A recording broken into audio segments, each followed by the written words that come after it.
Pendant 4 jours, Abidjan a été la capitale du Parlement de la CEDEAO. C'était du 10 au 14 août dernier. Les experts et les parlementaires ont traité de la problématique de l'énergie électrique dans la région. Le Parlement de la CEDEAO, nous en parlons aujourd'hui. Mesdames et messieurs, bonsoir ou bonjour selon le moment où vous nous recevez. Bienvenue au cœur de l'Assemblée nationale. Avec moi sur le plateau, Madame Adiaratou Traoré Koulibaly, députée de la Nation, élue à Koumassi, et elle est chef de la délégation des parlementaires ivoiriens auprès du Parlement de la CEDEAO. Bonsoir Madame la députée. Bonsoir Kamel. Merci d'être avec nous aujourd'hui. Je vous en prie. Dites-nous combien de parlementaires vous conduisez au sein du Parlement de la CEDEAO pour la Côte d'Ivoire? La délégation ivoirienne, membre du Parlement de la CEDEAO, est composée de 7 parlementaires, dont 5 députés et 2 sénateurs. Des femmes, des hommes? Oui, nous avons 5 hommes et 2 femmes. Bien entendu, moi, en tant que députée, et Madame Fanny Chantal en tant que sénatrice. La Côte d'Ivoire vient d'abriter la 4e réunion délocalisée donc de ce Parlement de la CEDEAO. Patricia Boli nous fait revivre la cérémonie d'ouverture. Après Monrovia au Libéria, Ouagadougou au Burkina Faso, Winneba au Ghana, la Côte d'Ivoire a accueilli du 10 au 14 août dernier la 4e réunion délocalisée de la commission mixte du Parlement de la CEDEAO. Les parlementaires des États membres de la CEDEAO ont travaillé sur le thème central suivant: assurer l'efficacité énergétique en Afrique de l'Ouest en mettant l'accent sur l'innovation, l'implication active du secteur privé et la participation citoyenne. La cérémonie d'ouverture marquant le début des activités s'est tenue le mardi 10 août 2021 sous la présidence de M. Amadou Soumaoro, président de l'Assemblée nationale de Côte d'Ivoire. Lors de son allocution, le président Amadou Soumaoro a relevé la pertinence de la thématique choisie. Je salue l'initiative de cette rencontre qui donne l'occasion aux parlementaires de notre espace communautaire de partager des bonnes pratiques, de débattre des enjeux et de rechercher les solutions idoines aux questions énergétiques qui préoccupent nos États. Le président du Parlement de la CEDEAO, Dr Sidi Mohamed Tunis, a rendu un vibrant hommage au président de la République de Côte d'Ivoire, son Excellence Alassane Ouattara, pour son leadership tant au plan national que sous-régional.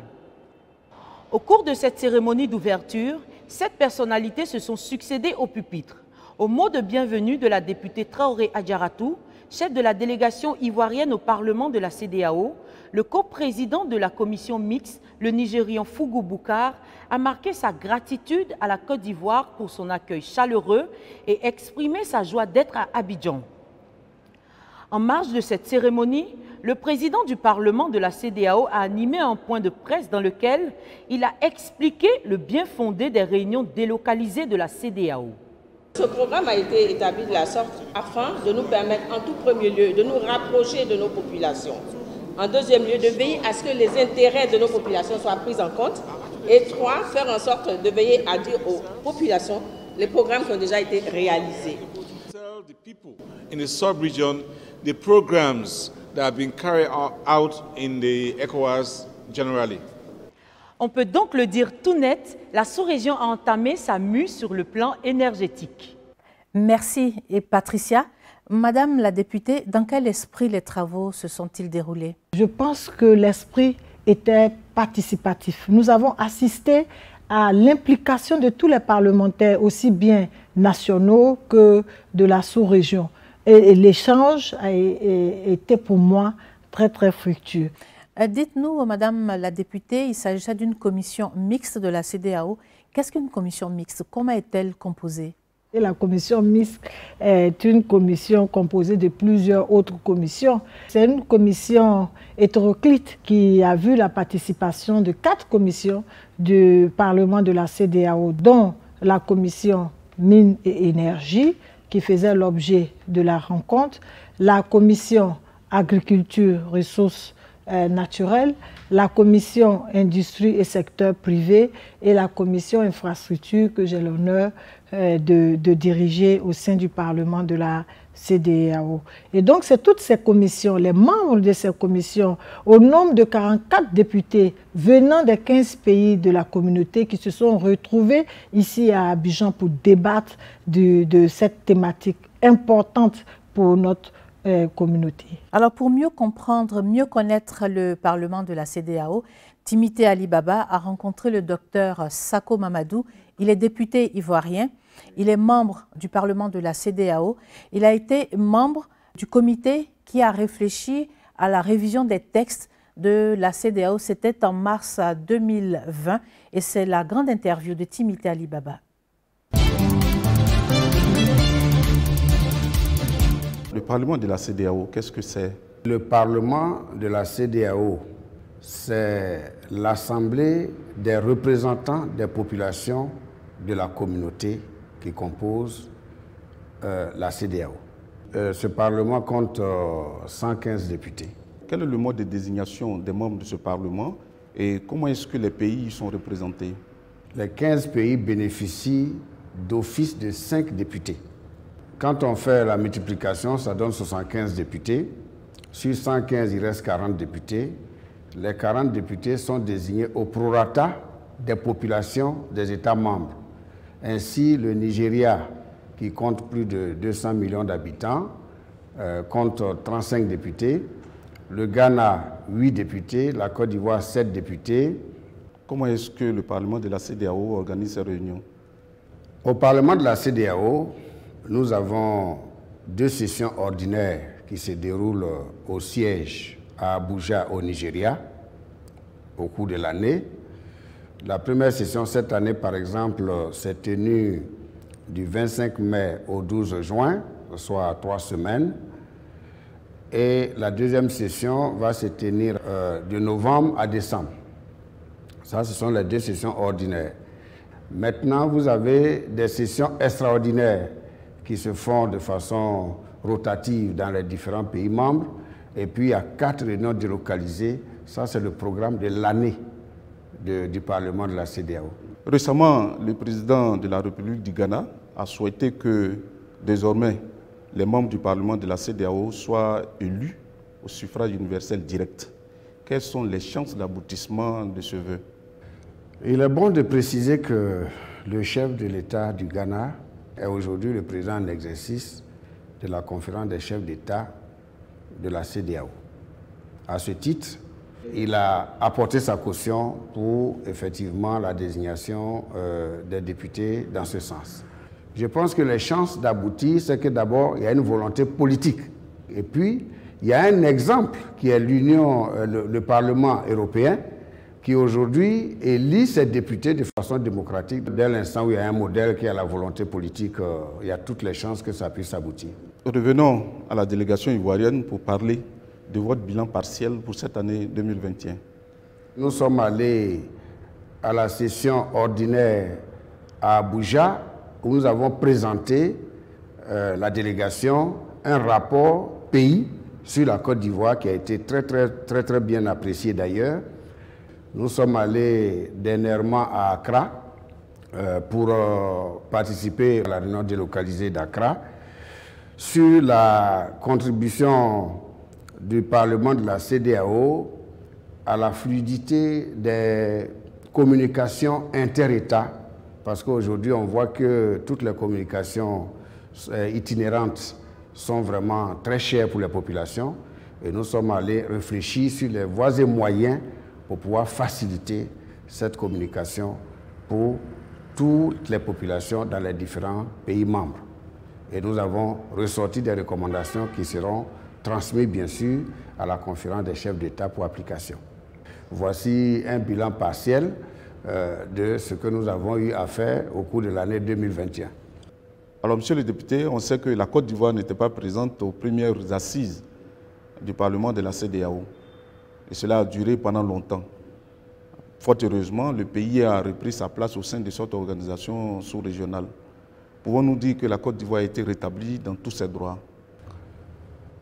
Depuis l'élection du président Alassane Ouattara. En 2011, depuis sa prise de fonction, il a œuvré à faire en sorte que la Côte d'Ivoire soit présente sur l'échiquier international et participe pleinement à toutes les organisations comme le Parlement de la CEDEAO. Ainsi, depuis déjà 2011, la Côte d'Ivoire a repris sa place au Parlement de la CEDEAO. Pendant notre absence, naturellement, toutes les places qui revenaient à la Côte d'Ivoire avaient été attribuées à d'autres pays qui ont assuré ces fonctions. Et depuis notre arrivée, nous avons repris nos places et nous avons commencé à fonctionner. Mais le seul problème, c'est que le siège du Parlement de la CEDEAO devait être en Côte d'Ivoire. Comme le siège de la commission se trouve déjà à Abuja au Nigeria, le siège de la commission de justice de l'institution judiciaire se trouve aussi au Nigeria. Il y a d'autres sièges qui se trouvent à Dakar et ailleurs dans d'autres pays. Le siège du Parlement de la CEDEAO devait se trouver en Côte d'Ivoire. Mais jusque-là, nous n'avons pas encore eu notre siège du Parlement en Côte d'Ivoire. Mais il y a de très bonnes nouvelles parce que lors de son passage ici, le président Tunis, qui a été reçu avec nous, la délégation de la Côte d'Ivoire, par le Premier ministre Patrick Achi, et nous a confié que des discussions au haut niveau étaient en cours entre le chef de l'État, son Excellence Alassane Ouattara, et ses pairs, chefs d'État des 14 autres pays de la CEDEAO, pour que le siège du Parlement revienne effectivement à la Côte d'Ivoire. Merci à vous, Timité, et au docteur Sako pour vos lumières. Madame la députée, la problématique de l'énergie électrique était au cœur des préoccupations. Quels sont les enjeux de l'énergie électrique dans la communauté de la CEDEAO? L'énergie, essentiellement, est au cœur de tout développement durable. Et sans énergie, nous n'avons pas d'industrie. Et sans industrie, nous n'avons pas non plus de travail pour les populations. Et sans travail pour les populations, nous n'avons pas de richesse pour les pays. Et donc, pas de développement durable. Donc, c'est tout ça qui a motivé un peu le Parlement de la CEDEAO à organiser cette réflexion, ces échanges, ces débats sur la thématique de l'efficacité énergétique en Afrique de l'Ouest. C'est un sujet d'actualité. La Côte d'Ivoire sort justement d'une crise énergétique il n'y a pas longtemps. Bien entendu, la Côte d'Ivoire sort d'une crise énergétique il n'y a pas longtemps, mais au sein de la communauté, la position qu'occupe la Côte d'Ivoire est beaucoup plus importante que d'autres pays parce que nous allons partout dans les 15 pays de la CEDEAO et je peux vous dire que la Côte d'Ivoire, en matière énergétique, est bien positionnée et est beaucoup plus organisée et structurée que les autres pays de la CEDEAO. Madame la députée, il ressort des échanges que l'Afrique de l'Ouest regorge d'énormes potentialités en matière d'énergie. Et pourtant, 60% de la population n'y a pas encore accès. Alors comment expliquer ce paradoxe?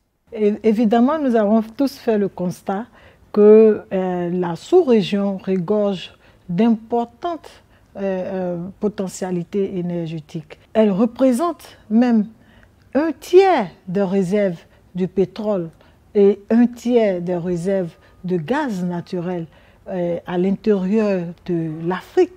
Et donc, c'est clair que c'est paradoxal qu'on ne comprenne pas que la population non seulement n'a pas accès, mais quand elles ont accès, le coût est élevé. Et nos industries aussi ne payent pas forcément un coût raisonnable pour eux, pour pouvoir produire plus et créer plus d'emplois et de richesses pour les populations. Donc, en fait, bien entendu, ces différents éléments, ces différentes préoccupations qui ont motivé le Parlement de la CEDEAO à interagir auprès de la Commission de la CEDEAO pour qu'enfin une solution puisse être trouvée. Parce que, je le disais, il n'y aura pas de développement durable si l'énergie n'est pas accessible.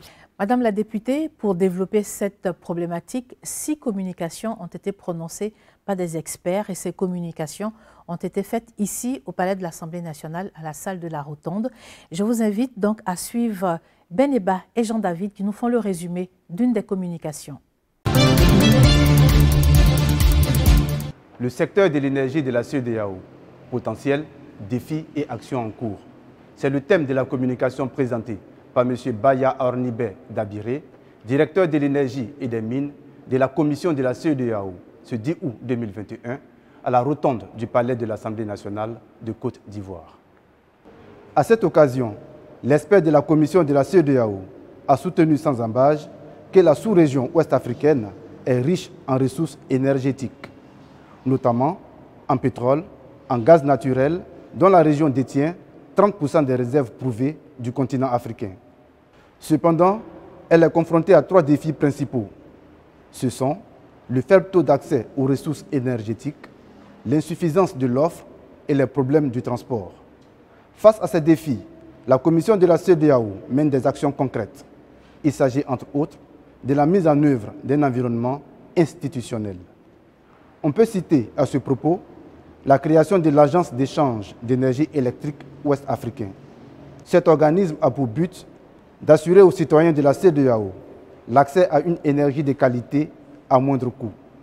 Toute chose qui passe par la promotion et le développement des infrastructures de production et de transport de l'énergie entre les États membres de cet espace communautaire.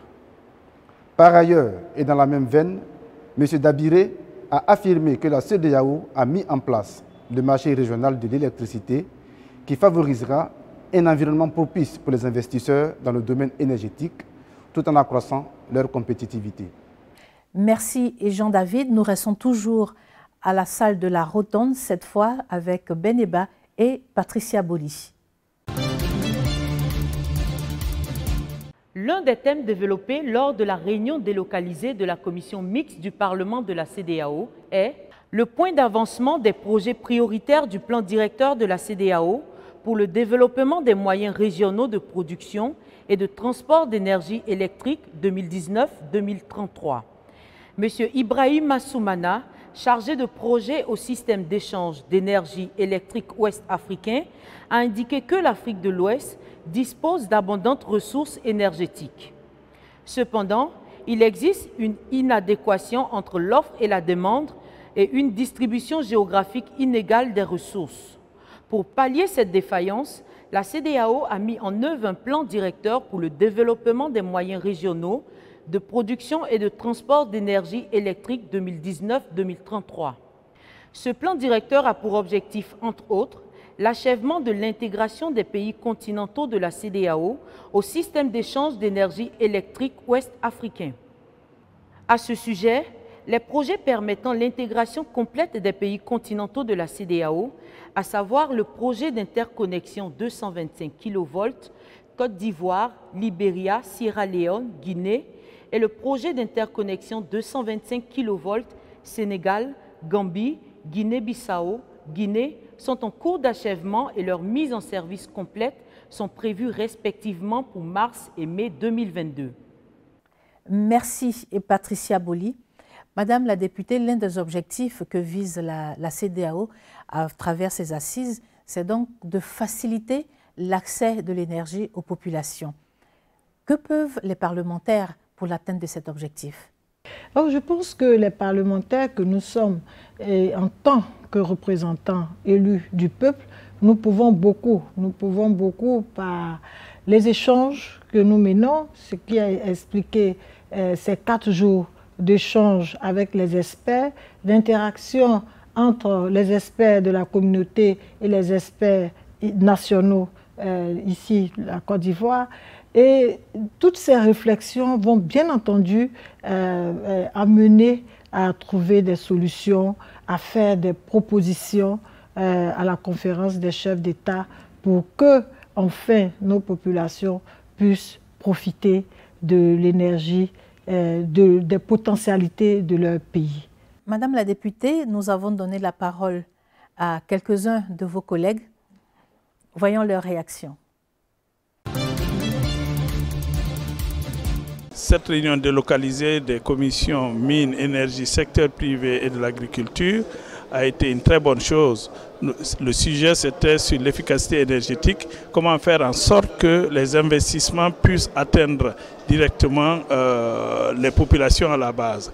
J'avoue que nous avons été très satisfaits, il y a eu des débats très intéressant et notre implication en tant que député au niveau de nos parlements et au niveau du parlement de la CEDEAO a été mise en exergue. Et à l'issue de nos réflexions et du travail que nous avons eu à faire, on s'est rendu compte qu'il y a un besoin urgent que les États africains puissent harmoniser leur politique énergétique afin que la sous-région ait de l'énergie qui est nécessaire pour toute industrialisation, et qui parle d'industrialisation parle de développement. C'est un thème qui traite d'un défi auquel sont confrontées nos populations, à savoir l'accès à l'énergie par les populations et notamment les populations les plus défavorisées en zone rurale. Vu les efforts consentis par le gouvernement, nous sommes à 80% de taux de couverture au niveau de la Côte d'Ivoire. Alors l'enjeu, c'est que la Côte d'Ivoire est pourvoyeur d'énergie dans la sous-région, dans beaucoup de pays de la sous-région.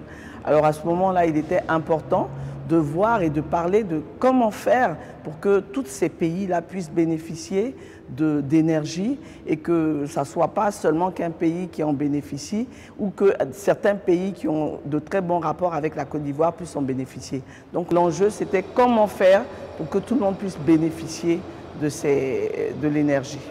Dites-nous, Madame la députée, quelles sont les décisions importantes qui ont été prises par la CEDEAO après ces assises? Plusieurs résolutions importantes ont été prises, mais je ne vais retenir que 3. La première qui concerne un peu la définition d'une politique d'harmonisation de toutes les actions concernant l'énergie dans la communauté, par nos pays de la communauté. Donc une harmonisation des textes? Une harmonisation des textes, une politique complète et unique, voilà, qui régira toute la communauté, les pays de la communauté. Il y a aussi les résolutions relatives à l'accessibilité de l'énergie par la population. Donc, il faut que nos pays de la sous-région s'attellent à développer une politique visant à réduire les tarifs de l'énergie, d'où l'accessibilité à nos populations. La troisième résolution que je trouve aussi importante concerne les industries. Il faut que les coûts, les tarifs énergétiques soient revus par nos pays de la communauté afin de permettre aux industries de produire plus. Et quand les industries produisent plus, elles offrent du travail aux populations. Et si les populations ont du travail, il y a la richesse qui est créée. Et on aboutit à un développement durable. Bien entendu. Alors dites-nous, le Parlement de la CEDEAO a-t-il les moyens de contraindre les États? Formellement, non, pas vraiment. N'étant pas encore un Parlement qui légifère, vu que les représentants, les membres du Parlement ne sont pas élus au suffrage direct, le Parlement de la CEDEAO fait des propositions, soumet des résolutions à la commission de la CEDEAO qui remonte ces résolutions à la conférence des chefs d'État de la CEDEAO. Et je pense qu'après analyse, chaque chef d'État essaie applique ces résolutions dans leur pays. Mais bien entendu, le Parlement de la CEDEAO met en place un cadre juridique et institutionnel pour pouvoir suivre l'application de toutes ces résolutions. Madame la députée, nous allons jeter à présent un coup d'œil sur l'actualité de l'Assemblée nationale de Côte d'Ivoire. Alors, en bref, un rappel de l'actualité parlementaire de l'Assemblée nationale. D'abord, le calendrier parlementaire.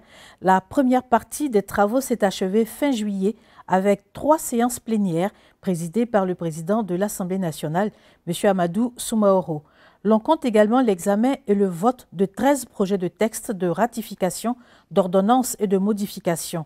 Rappelons notamment que le texte relatif à la mise en œuvre de la monnaie dans la région ouest-africaine, ECO, a été voté à la majorité des députés. Un mot de la diplomatie parlementaire. Elle a été marquée du 10 au 13 juin 2021 par la visite officielle du président du Conseil global pour la tolérance et la paix, M. Ahmed bin Mohamed Al-Jawan, en Côte d'Ivoire. Il a été reçu en audience par le président de l'Assemblée nationale, M. Amadou Soumaoro, qui, par ailleurs, président de l'Assemblée parlementaire de la francophonie, a présidé la réunion de la délégation permanente le 25 juin dernier par visioconférence. L'amicale des secrétaires, assistantes et assimilées de l'Assemblée nationale a une nouvelle présidente, Mme Akpa Méliane, prend les rênes de cette amicale pour les 3 prochaines années. Elle dit s'inscrire dans la continuité du travail accompli par ses prédécesseurs. Le 14 juillet, sous l'œil bienveillant de la marraine, Mme Binta Soumaoro, épouse du président de l'Assemblée nationale, le flambeau a été passé. Félicitations à Mme Akpa Méliane. Madame la députée, nous revenons à vous. Qu'est-ce que la Côte d'Ivoire gagne après ces assises de la CEDEAO ici? Il faut dire que la Côte d'Ivoire gagne son leadership. La Côte d'Ivoire étant un pays très influent dans la communauté, la Côte d'Ivoire se repositionne dans le concert des nations. Merci infiniment, Madame la députée. Je rappelle que vous êtes députée de la Nation, élue à Koumassi, et vous êtes chef de la délégation des parlementaires ivoiriens au sein du Parlement de la CEDEAO. Merci pour votre disponibilité. Mesdames et messieurs, merci de votre attention. Rendez-vous dans un mois.